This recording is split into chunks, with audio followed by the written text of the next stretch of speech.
Dobrodošli na naš kanal. Bili bi vam zahvalni ukoliko lajkate i dijelite naše videozapise. Petunija.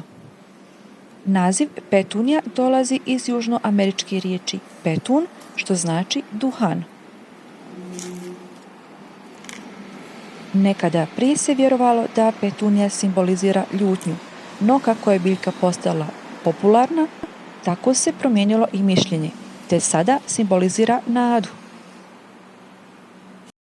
Drevni narodi su vjerovali da miris petunije može pomoći u tjeranju duhova podzemlja i čudovišta.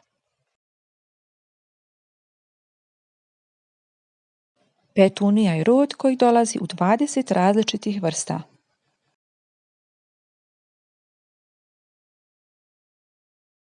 Petunije cvjetaju od maja mjeseca pa sve do oktobra, pa ukoliko želite okruženi biti cijelo ljeto mirisnim i lijepim cvjetićima, tada posadite petunije.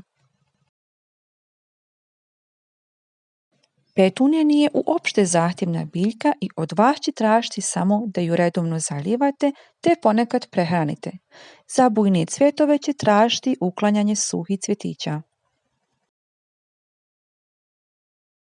Petuniju još nazivaju i kraljicom sunčanih balkona. Ova biljka može da se sadi i na mjestima sa polusjenom. Bitno je da ima bar 5 sati sunca. Kada temperature vani krenu da opadaju, orežite vaše petunije i unesite ih u prostor na koji neće smrznuti. Zatim i na proljeće ponovno iznesite van.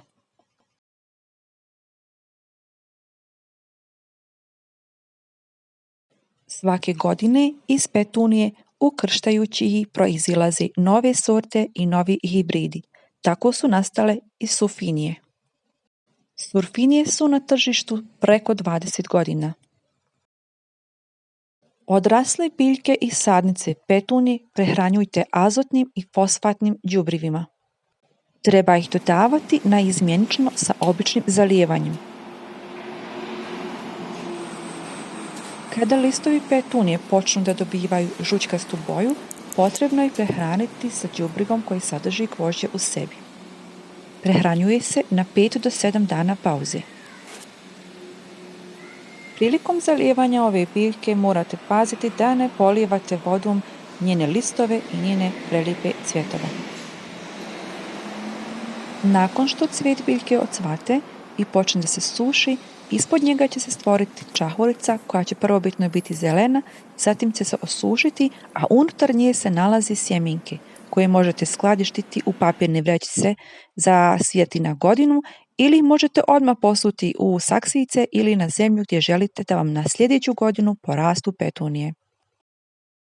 Hvala što pratite naš kanal Dašak prirode.